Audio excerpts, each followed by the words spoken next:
Hello and welcome to Estic Media right here on YouTube. It's ESTIQMEDIA. I would implore you to subscribe.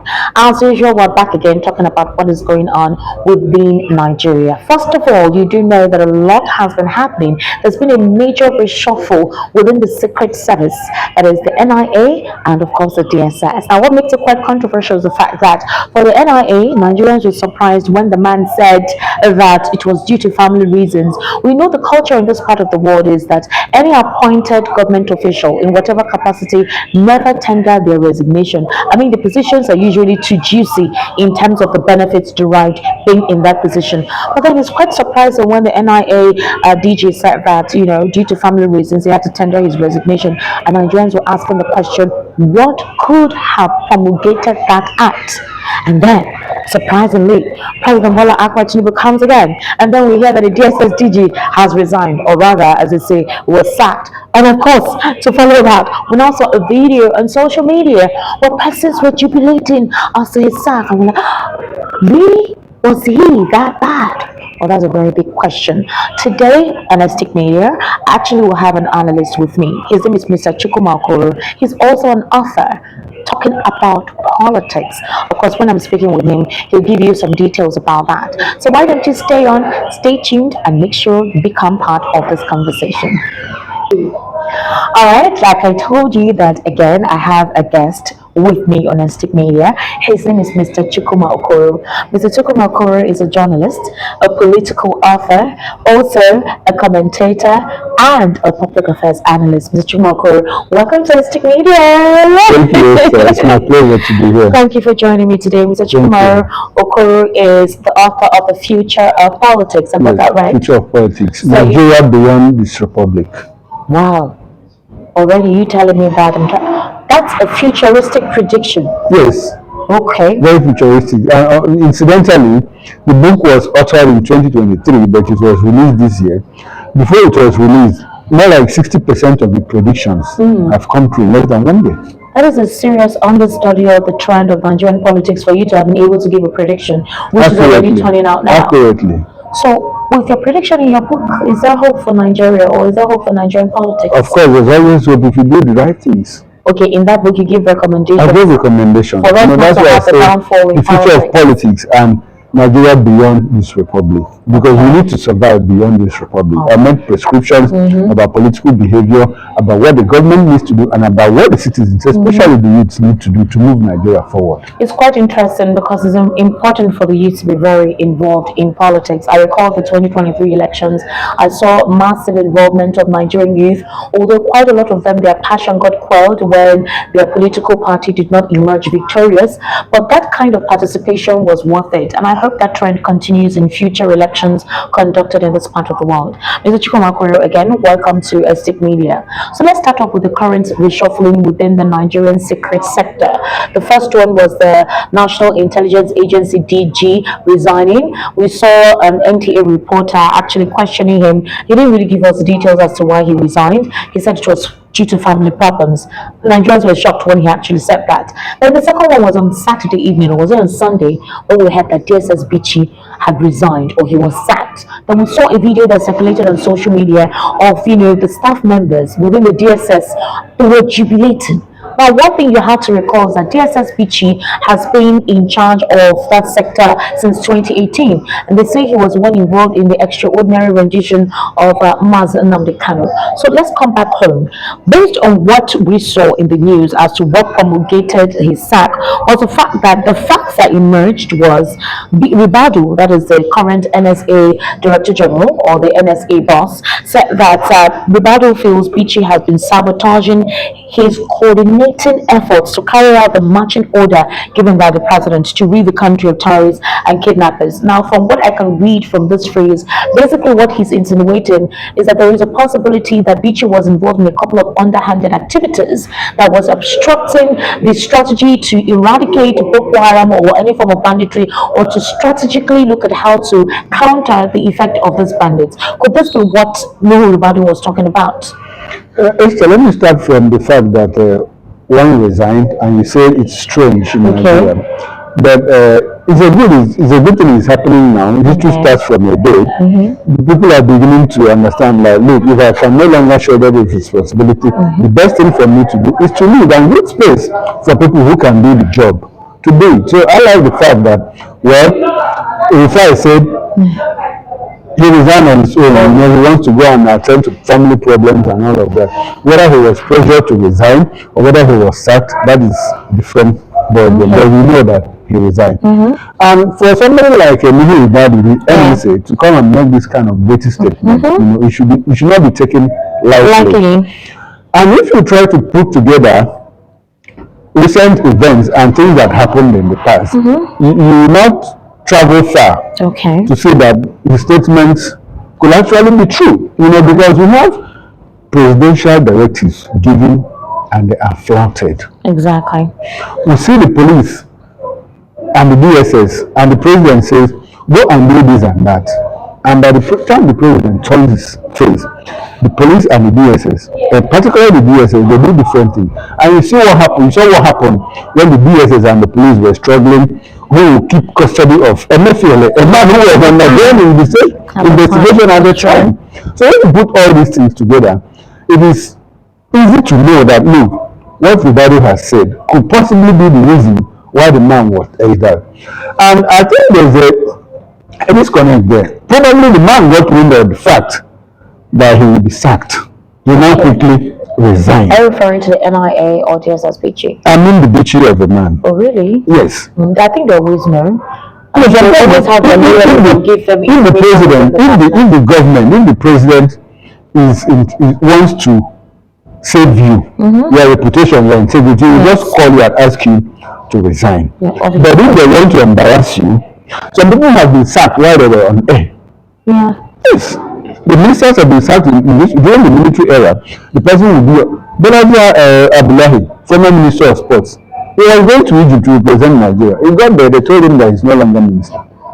So these things happen. But if the president wants to protect your integrity, Yeah, you tender a resignation. Resignation. So about the Bichi, what I'm talking about this is because on one breath we hear that Bichi resigned, in another we hear that he was sacked.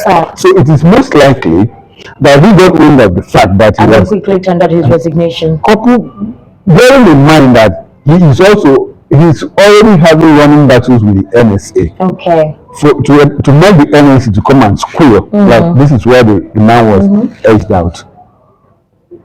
You get the point I'm trying to So it's whatever happens, both of them, both the NIA and the DSS DG, both of them have left the offices. All right. But my concern now is, why are they leaving? Some people have also read a political angle to this thing, that they are leaving or that they are exiting the current government. It's more like a vote of no confidence on this government. I mean, you have two of your security men, henchmen, people who have your life, people who protect you, because the government is clearly protectionist. And you have two people, the DSS and local protection and the NIA external protection, both of them living in a space of 2-3 days. Is it a vote of no confidence in the ability of this government to do good? Some people have also said that the North is doing these things to embarrass the government. Really? But the persons who replaced, I think for the NIA, was a northern person that replaced him. And then, of course, for the DSS, it was a Yoruba person that replaced him. Yes. So here is the thing. In the case of Bichi, for example, everyone is actually quite surprised that Bichi retained that position till now, 1 year after this administration, because normally when a new president comes on board, they appoint persons within their circle they can trust, and for sensitive institutions like this they replace. It is not surprising. So if there was a political angle to this, how come Bichi was still there for 1 year? The current president and his predecessor were more like they were in the same bed.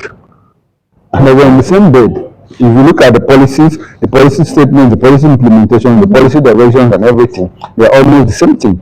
So it is also possible that part of the understanding was that, look, this man is going to midwife your government into stability. And after a while, it's discretionary. If you want to retain him, you retain him. If you want to let him go, let him go. But the worry is that these things happen very fast between the two of them. What could have triggered this drastic action? And I'm telling you that some people are reading political angle to it. They say people from between 1st and 10th of August, something happened. There was a protest, Nigerian governance protest, and the thing was very intense. Unfortunately, violent in the north, where some lives were lost. And some people have also come to say that certain leaders in the north who apparently or supposedly have been pushed out of government, have been pushed out of power, are the ones behind the intense protests that resulted to violence in the north. And the carriage of the Russian flag and all of that. And that the north is more like united now in fighting this present government. So it's like both of them resigning in the space of 2-3 days. It's like trying to pull the rug under the feet of the president to embarrass him and pass a vote of no confidence in his government. I'm not saying that. Certain others are saying that.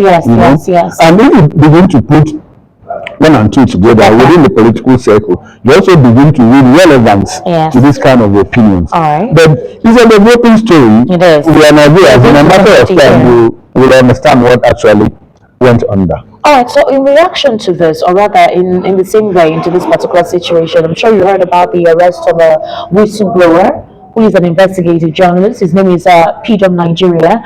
Behind that account, the real name is Isaac Bristol. Isaac Bristol was arrested on the 5th of August, and according to Isaac Bristol, the policemen who came to his lodge where he was residing in Rivers were up to 15, and they took him out like a criminal, and they kept him in a hole for almost 6 days, no water, no food, and he was handcuffed and of course isolated in that hole. The idea is to psychologically drain him so he can possibly reel out his contacts or his sources. Now the police allege that he leaked out very sensitive documents that could lead to national disintegration. Okay, so the question that arose from a lot of Nigerians was the fact that if most of those documents that were leaked by this man on social media, and you are coming out to say it was the reason why your cybercrime unit became very active. In a very long time, we've not seen the cybercrime unit of the Nigerian police force become this active to actually apprehend somebody. You were able to locate where he was. So the question now is, does it mean all those classified documents were true for the Nigerian police force and the cybercrime unit to go to the extent they went to ensure that this man is apprehended? Esther, this government has clearly become repressive, and it's even disturbing knowing the fact that the present leadership of this country, I'm talking about the person of President Bola Tinubu, is somebody who has enjoyed so much goodwill from the media. He owns a TV station, he owns a radio station, he owns a newspaper. His henchmen are all media men. You can talk about Dola Alake, who is now the Minister of Solid Minerals. You can talk about Bamidele Opeyemi, who is now the Senate leader, leader of the Senate. You can talk about Sheyi Omashere, excellent journalist. You can talk about a lot of people. Like he has strong PR agents around him. Doing very well. And these are journalists. And he turns around to turn on journalists. And this is a man, like I said, who has clearly benefited from the media. So the way he's turning out, it's tyrannical, if you ask me, in this position, and it is not a good omen for us, for Nigerians, for journalists. That is real repression, autocracy, authoritarianism. That is how it starts, And the moment you silence the people, they look for other avenues to express themselves. It's true. But what Peter is saying is the fact that it is deeply disturbing and unacceptable that Nigerian investigative journalists have of late been subjected to harassment, abduction, detention, and other draconian measures. And of course, he called for the fact that he needs to be released immediately and granted access to a legal representation. He doesn't have any legal representation. To corroborate this, just on Sunday at precisely 5:40 a.m. at the Murtala Mohammed International Airport, an ex-editor of the BBC, his name is Shoyinka, was also apprehended by the Nigerian police. Now, the question was, if he was not working for an agency or a media outfit who corroborated by helping to facilitate his release, he may have also remained in detention of the DSS. So he said he was apprehended by 5:40, taken into the DSS office at Ikoyi, and then released at I think 1:20 or 1:15 thereabout p.m. And that was due to the intervention of the International Press Institute. So in his own case, possibly because he was working for an agency, so that was why that was possible. What if he was just incognito, like Pidom, who was working on his own, had no institution or organization affiliation, and literally he's on his own? Does it mean that the DSS wouldn't have released him? Choma, you have said it all. Esther, again. Esther, you have said it all. The intervention of the agency where he works, could have led to his release, because clearly the government doesn't want to be embarrassed at the international level. Yes, they look at the PDM young man there, first the police denied they didn't know anything about him. After a while, they accepted that he's in their custody. The next thing they did was they slammed administrative bail on him. You know what administrative bail means? The administrative bail means that we can grant you bail now, we take you to court. The moment you step into court, that administrative bail elapses. Now the court is at liberty to grant you a bail again. So what it means that if you take him to court, the court can even remand him in custody. You get the point? He is not on bail. And look at the bail conditions. A civil servant of level 16 who owns a property worth about 500 million naira in the FCT. How is he going to get that? Which civil servant has that? So and it is also brings about to release him. To release him. So, and if you put all these things together, you begin to understand what do they mean by divulging sensitive information that is a threat to national security. What in particular? The young man has been making revelations about the corruption tendencies of this government. How does corruption, people in government being corrupt, how does it affect, or how is it a threat to national security? These are the questions we should ask. So that means that as journalists right now in this part of the world, we can't say things as they are, especially even if you have facts to prove. So long as it reps the government in bad light, we should curtail how we say such things. What is happening? No, Esther, we should not. Do you know why? Because they say that eternal vigilance is the price of liberty. All right. I mean, if all of us step back now, and we are exposed in our comfort zone, just reporting what the government has said, what the government has done, where does that leave us? It leaves government more oppressive. If the government remains unchecked, the moment you give them one step, they will take 2, 3, 4. So the best thing we can do as a people is to be conscionable. If you see evil, say evil. If you don't see evil, don't say evil. If the government has not done any wrong, don't say the government has done any wrong. But if you are aware that the government has done something, please say it. Especially if you are very, very factual, if you have your facts. We are journalists, and we know that facts are sacred. We know what we put out there. We have to cross-check, we have to censor yourself and all of that before we push out information.